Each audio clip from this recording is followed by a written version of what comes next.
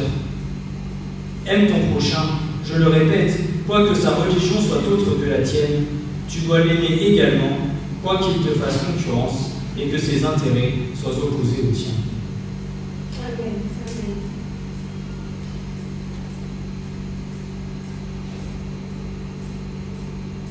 Souvent, n'est-il pas vrai, nos esprits se soulèvent, nos cœurs se serrent au-dedans de nous, en voyant les iniquités qui s'accomplissent dans les rues de nos grandes villes. Nous voudrions pouvoir mettre au banc de la société, comme des malédictions vivantes, le pécheur scandaleux, le débauché, la femme de mauvaise vie. Ce sentiment n'est pas bon, il n'est pas chrétien. Nous devons aimer les plus grands pécheurs, et loin d'en bannir aucun de la douce région de l'espérance, nous devons faire tous nos efforts pour les ramener au bien. Évidemment, je ne puis aimer les abominations de mon prochain commises contre Dieu. Autrement, je serais moi-même en abomination contre Dieu.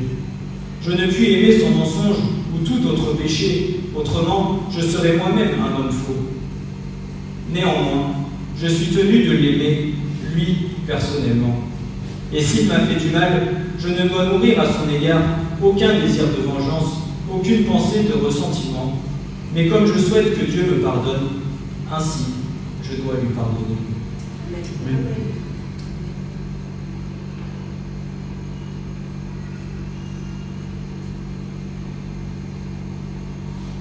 Le Seigneur nous demande d'aimer nos ennemis et de les bénir. Et c'est surtout dans ces moments-là qu'ils verront qu'il y a quelque chose de différent en nous.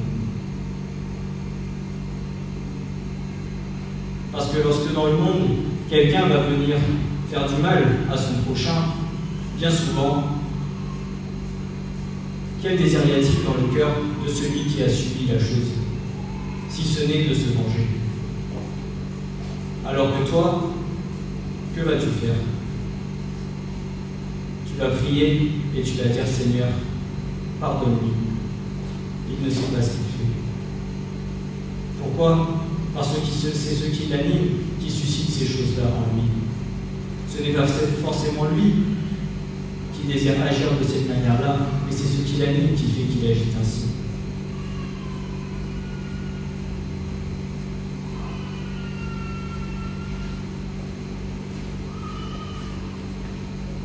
Mais toi, ne suscite pas dans ton cœur un désir de te venger, mais au contraire, que dans ton cœur, il y ait un désir de bénédiction pour celui qui t'a fait du mal.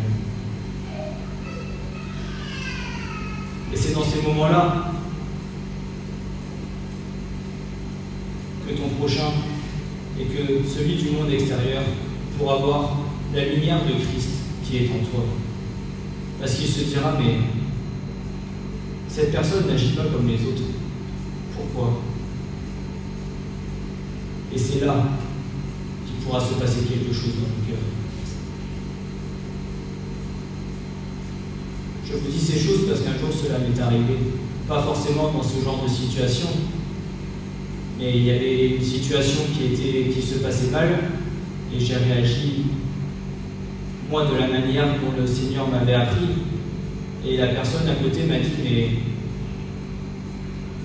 c'est fou comment tu réagis, parce que moi, j'aurais pas réagi de cette façon-là. Moi, j'aurais plutôt réagi d'une manière comme le monde.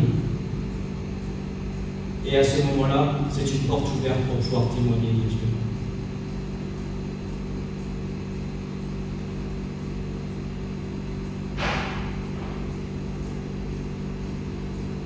Et même au travail, encore souvent, ils me disent: comment fais-tu pour être aussi calme?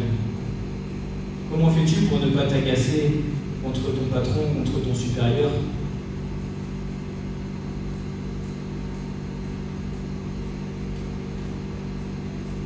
J'ai souvent cette parole qui me vient: c'est dans les calmes et la confiance que sera notre force.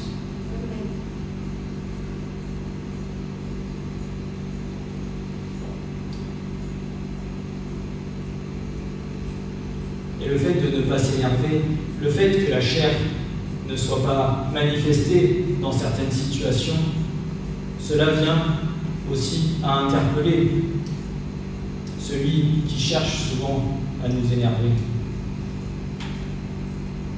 Parce que parfois, nos supérieurs ou certaines personnes, ils vont nous dire les choses chez qui certains se seraient levés, pourraient tout envoyer balancer et seraient partis. Mais non. On se tait, on fait confiance au Seigneur, on va prier, et bien souvent c'est là qu'ils sont interpellés en se disant « Mais pourquoi lui il s'énerve jamais ?»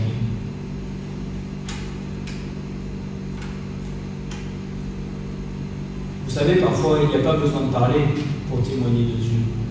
Rien que par notre comportement, par notre façon de faire, nous sommes des témoignages pour celui dehors. Il ne suffit pas de répéter 40 versets bibliques en face de ton prochain pour pouvoir toucher son cœur et pour pouvoir l'interpeller. Non, juste une situation et la personne peut te permettre d'ouvrir une porte pour témoigner de Dieu.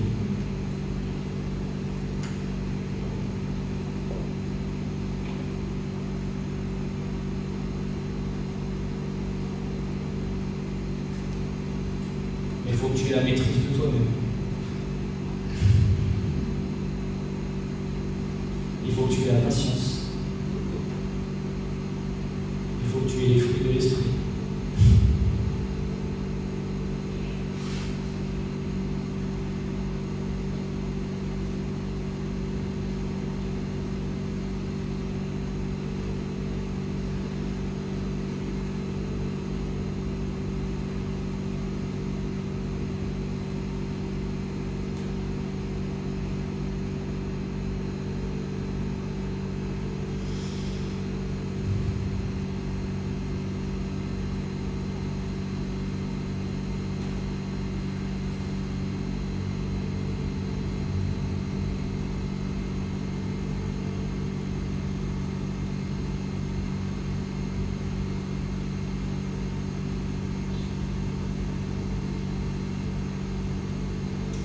Évidemment, je ne puis aimer ces abominations commises contre Dieu. Autrement, je serais moi-même en abomination contre Dieu. Bien plus, si ayant violé les lois du pays, mon prochain doit subir la peine de son forfait, et il est de toute justice qu'il le fasse, je dois l'aimer jusque dans son châtiment. Magistrat, tu dois le condamner, non point dans un esprit de haine ou de colère, mais pour son bien, et avec l'espoir que sa punition le conduira à se repentir. Tu dois le punir de la manière et dans la mesure qui te paraissent les plus propres, non à expier son crime, mais à lui en faire sortir l'odieux et à le porter et à ne plus le commettre. Mais condamne-le, je t'en supplie, les yeux humides, avec regret, avec compassion. Condamne-le en l'aimant encore.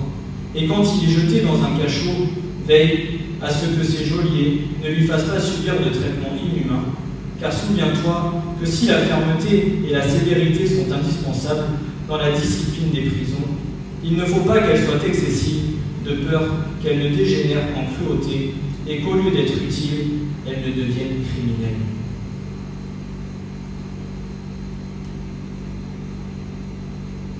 Peut-être certains ont été témoins de devoir aller porter plainte pour que justice soit faite contre un crime qui a été fait contre lui ou contre quelque chose qu'il aurait subi.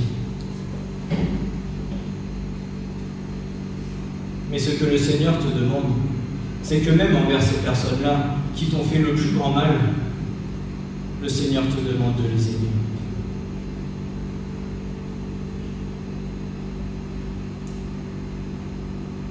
Je sais combien ça doit être dur. Je ne suis pas passé par ce genre de chemin. Mais c'est ce que le Seigneur nous demande. Oui, il faut que justice soit faite, mais dans ton cœur, qu'il n'y ait point d'amertume, qu'il n'y ait point de colère, mais qu'au contraire, tu ne souhaites qu'une seule chose, c'est que le chemin par lequel cette personne passera, qu'elle puisse susciter en lui uniquement la repentance et qu'elle puisse se tourner vers le Seigneur.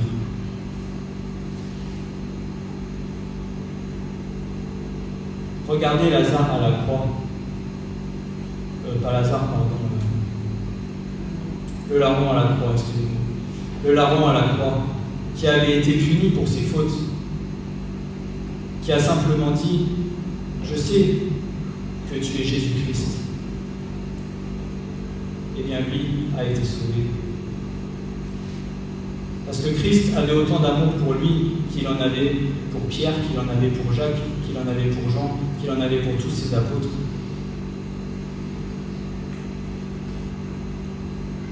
Et peut-être la personne contre qui tu iras porter plainte et qui finira peut-être quelque temps en prison, peut-être un jour, cette personne-là se tournera vers le Seigneur et sera ton frère ou sera ta sœur.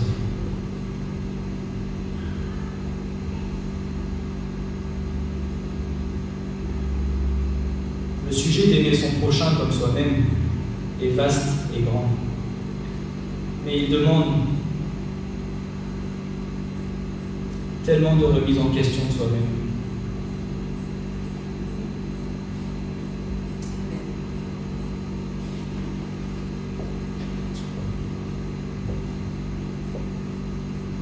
Il demande tellement de travail dans nos propres vies.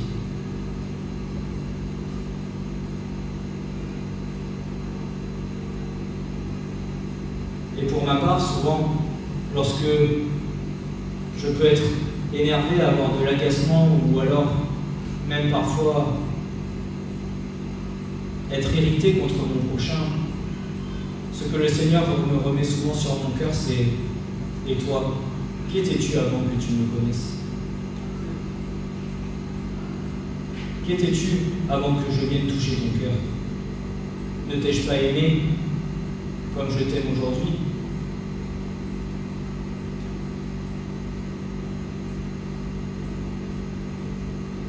Le Seigneur ne m'a pas éloigné de lui malgré ce que j'étais. Il ne t'a pas éloigné de lui malgré ce que tu étais. Il t'a pardonné de tes fautes. Il t'a pardonné de tes péchés.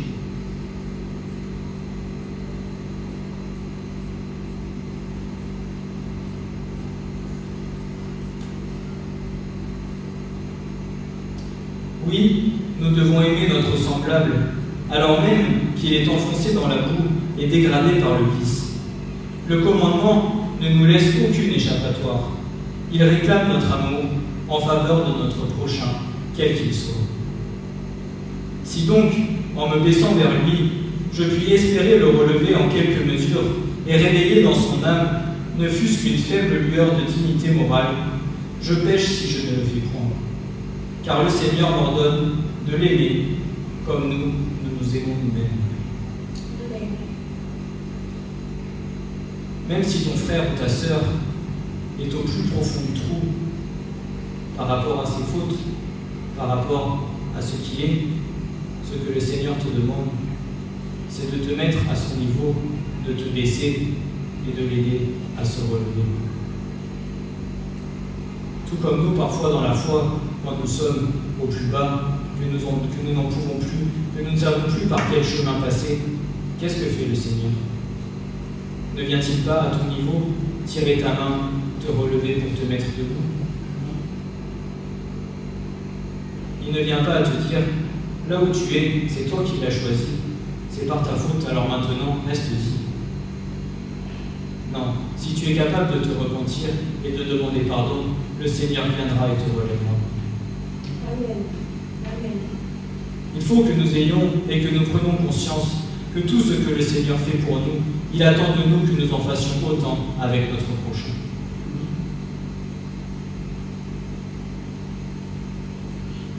Que ce soit un frère ou une sœur en Christ, ou que ce soit une personne du monde.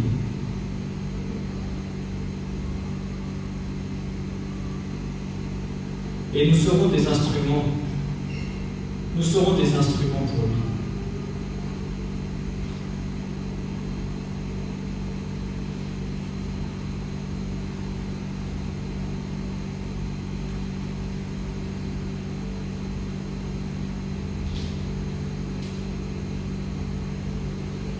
Si donc vous n'aimez pas vos amis eux-mêmes, est-il surprenant que vous n'aimiez pas vos ennemis?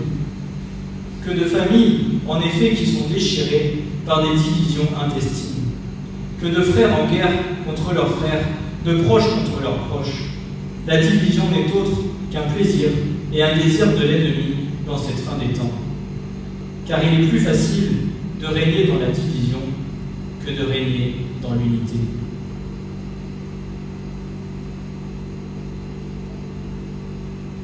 Qu'est-ce que l'ennemi cherche à faire durant ces derniers temps? Si ce n'est tous nous diviser, diviser nos familles.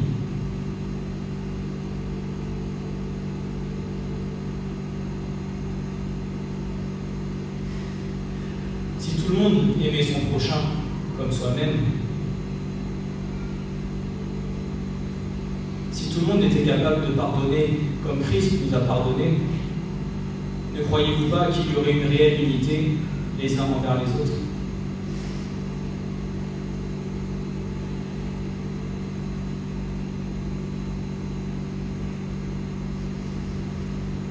C'est plus facile de régner quand tout le monde est divisé et quand tout le monde est en désaccord les uns envers les autres, plutôt que de régner quand nous sommes tous unis les uns avec les autres. C'est aussi pour ça que le Seigneur nous demande de nous aimer tel quel, afin que dans cette fin des temps, nous puissions tous nous soutenir les uns les autres, que l'amour du Christ que nous avons les uns envers les autres ne puisse point laisser place à l'ennemi pour venir diviser son Église. Amen.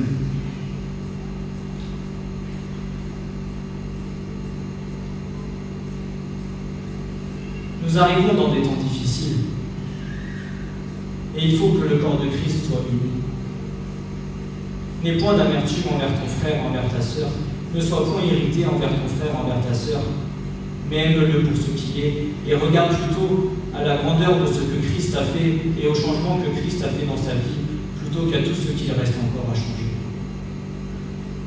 Parce que nous avons tous encore des choses à changer, et jusqu'à notre dernier souffle, il y aura des choses à changer dans nos vies. Amen.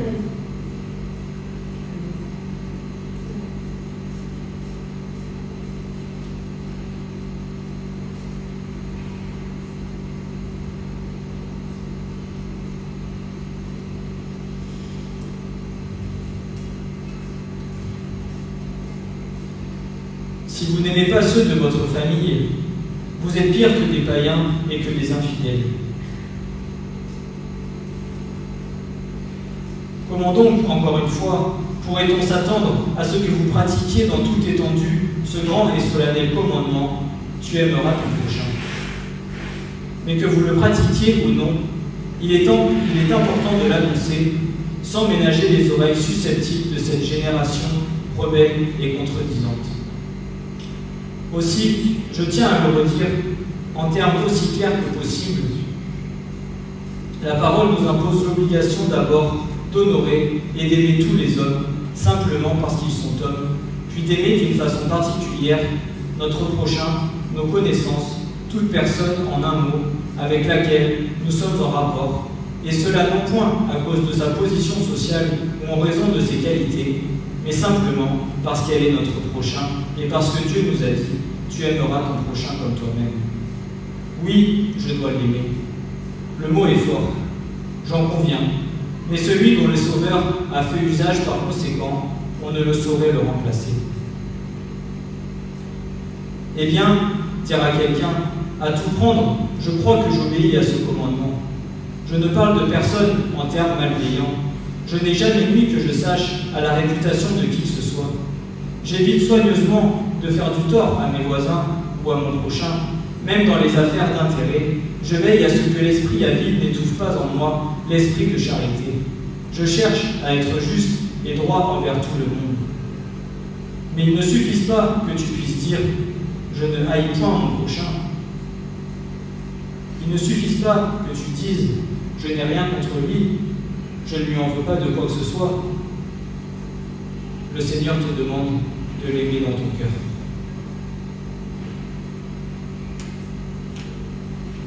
Parfois, vous allez peut-être dire « À ce frère, je ne lui ai jamais rien fait, je ne lui ai jamais fait de mal. » Mais est-ce qu'au fond de toi, tu l'aimes ?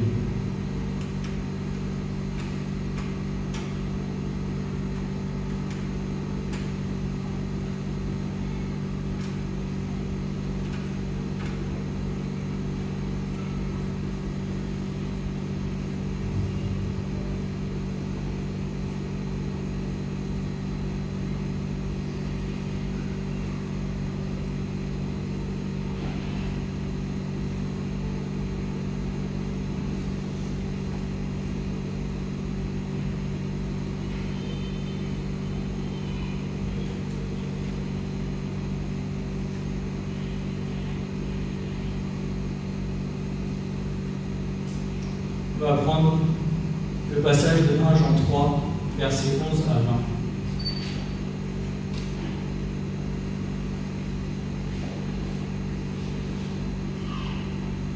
Voici ce que Jean va nous dire. Car c'est ici le message que vous avez entendu dès le commencement. Savoir que nous nous aimons l'un l'autre, non comme Caïn était du méchant et tua son frère. Et pour quelle raison le tua-t-il? Parce que ses œuvres étaient mauvaises et que celles de son frère étaient justes. Ne vous étonnez pas, frères, si le monde vous haït. Nous savons que nous sommes passés de la mort à la vie parce que nous aimons les frères. Celui qui n'aime pas son frère demeure dans la mort. Quiconque haït son frère est un meurtrier. Et vous savez qu'aucun meurtrier n'a la vie éternelle demeurant en lui. Par ceci, nous avons connu l'amour, ce que lui a laissé sa vie pour nous. Et nous devons laisser nos vies pour les frères. Mais celui qui a les biens de ce monde et qui voit son frère dans le besoin et qui lui ferme ses entrailles, comment l'amour demeure-t-il en lui? Enfants, n'aimons pas de parole ni de langue, mais en action et en vérité.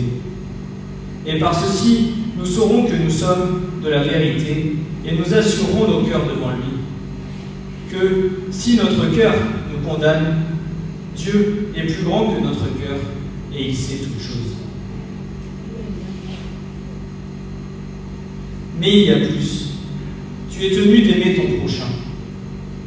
Prends donc garde de ne pas le traiter avec indifférence. Ne le néglige pas. Intéresse-toi à ce qui le concerne. Peut-être est-il triste ou malade ou abattu. Une simple visite de ta part pourrait lui faire du bien.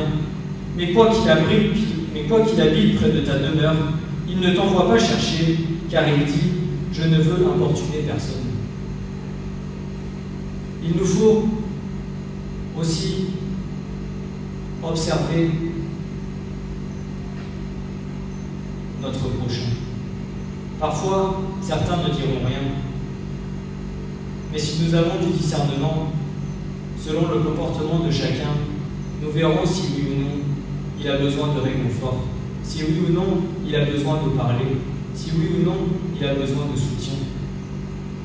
Beaucoup diront « Je ne veux déranger personne, alors je me tais, je ne parle pas ».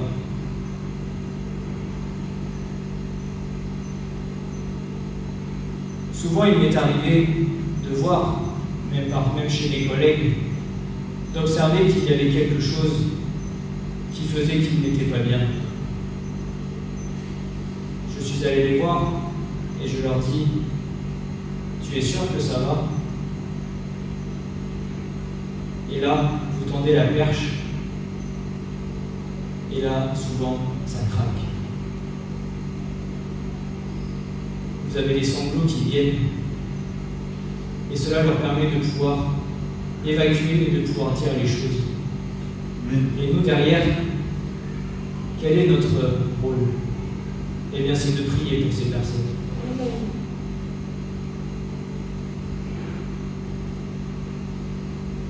Mais moi, parfois, je me dis, des fois, ça m'arrive de ne pas forcément être bien, de dire, je ne vais pas appeler tous mes frères et sœurs à leur dire, je ne vais pas les embêter avec mes histoires. Mais parfois, il y en a qui vont venir et qui vont me dire, toi, ça va pas. Et là, mais nous devons être un soutien les uns pour les autres. Il n'y a pas de honte à avoir d'appeler son frère ou sa sœur pour pouvoir parler, pour pouvoir se libérer, et que dans la prière, tous ensemble, dans l'unité, nous puissions se soutenir. Amen. Mais que ce soit dans l'Église ou même pour les gens du dehors. Parfois, certains n'ont pas de famille, certains n'ont aucun proche à qui ils peuvent parler. Mais nous qui sommes dans le Seigneur, nous qui devons les aimer, il nous faut pouvoir être là pour eux s'ils ont besoin.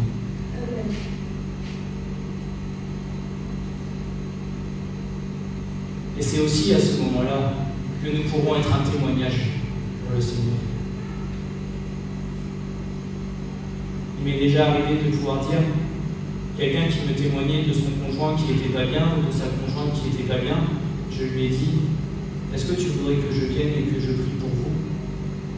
Après voilà, on ouvre la porte, soit on dit oui, soit on dit non, mais au moins on montre et on témoigne de l'amour du Seigneur.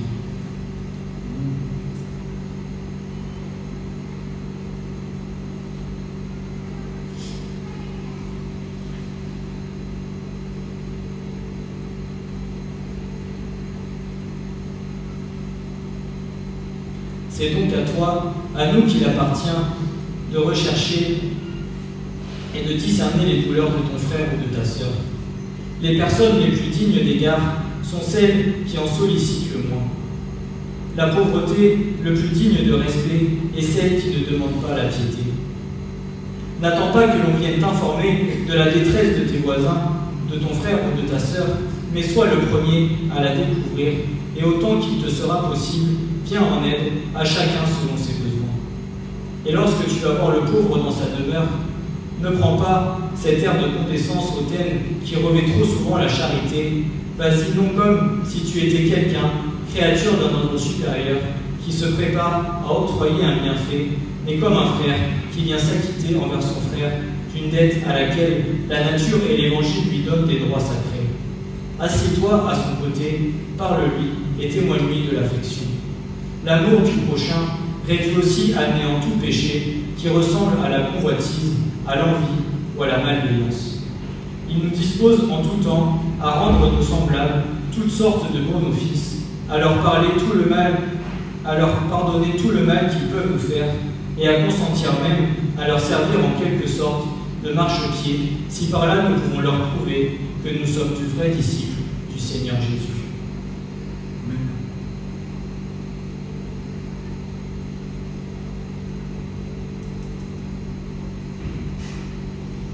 Imitons notre Sauveur dans son incomparable charité, qu'un amour invincible, un amour à toute épreuve, un amour si puissant que beaucoup d'eau ne pourrait éteindre et que les fleuves même ne pourraient le noyer, qu'un tel amour habite dans son cœur. Beaucoup d'eau ne peuvent éteindre l'amour et des fleuves ne le submergent pas. Si un homme donnait tous les bienfaits de sa maison pour l'amour, on l'aurait en un profond mépris. Cantique des Cantiques 8, verset 7.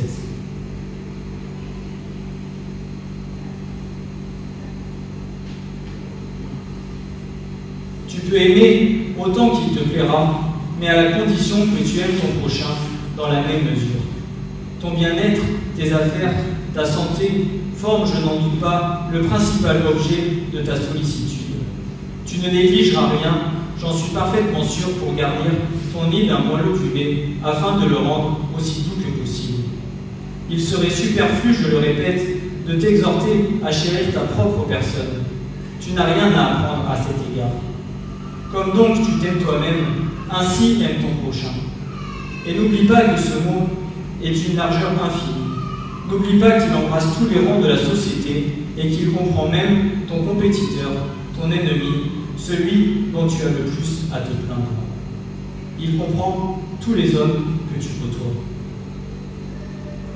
Je vous laisse imaginer quelle révolution s'accomplirait dans le monde si ce grand principe de l'amour fraternel avait force de loi parmi les hommes. Quel puissant levier serait cette simple parole du Sauveur: tu aimeras ton prochain comme toi-même, pour renverser de fond en comble une foule d'abus et de préjugés qui sont passés dans nos mœurs. Quand donc luira le jour où ces absurdes préjugés s'écouleront tous ensemble, où l'humanité, sentant enfin qu'un même sang circule dans ses veines, ne formera plus qu'une grande famille, où chacun aimera son frère et où toutes les classes de la société comprendront qu'elles sont dépendantes les unes des autres. Amen. Mais en attendant ce jour béni, travaillons chacun pour son propre compte à nous pénétrer de la parole de Dieu et à nous dépouiller de plus en plus de ce misérable orgueil dont les meilleurs mêmes ne sont pas exempts. Et pour conclure, Pierre nous dit à son chapitre 2, versets 13 à 17, « Soyez donc soumis à tout ordre humain, par l'amour du Seigneur, soit au roi comme étant au-dessus de tous, soit au gouverneur comme à ceux qui sont envoyés de sa part, pour punir ceux qui font le mal et pour louer ceux qui font le bien. Car c'est ici la volonté de Dieu, qu'en faisant le bien, vous fermiez la bouche à l'ignorance des hommes dépourvus de sens, comme libres, et non comme ayant la liberté pour voile de la méchanceté, mais comme esclaves de Dieu. Honorez tous les hommes, aimez tous les frères, craignez Dieu et honorez le roi. Amen. Amen.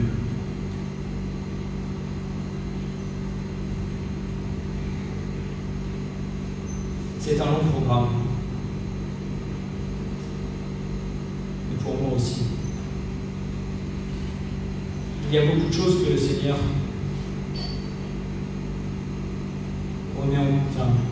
le Seigneur m'a fait me remettre en question sur beaucoup de choses.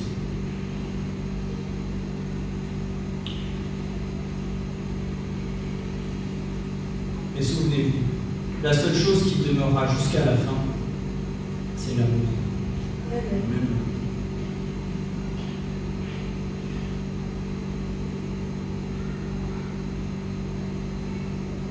Et peut-être qu'un jour, la personne qui dans la société est bien au-dessus de toi viendra te voir et te dira « Est-ce que tu peux prier pour moi ?» Et là, même si tu lui en voulais pour certaines choses, que feras-tu? Est-ce que tu le laisseras dans sa situation ou est-ce qu'avec ton cœur tu viendras et tu prieras pour lui par amour?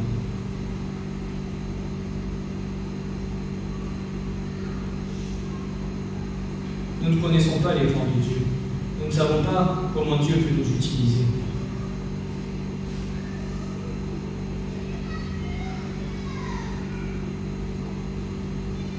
Alors si à ce jour, tu as de l'amertume dans ton cœur envers quelqu'un que tu connais, envers ton prochain, envers ton frère ou envers ta sœur, va le voir et demande-lui pardon. Et le Seigneur te pardonnera. Mais ne laisse pas ces choses s'enraciner dans ton cœur et germer.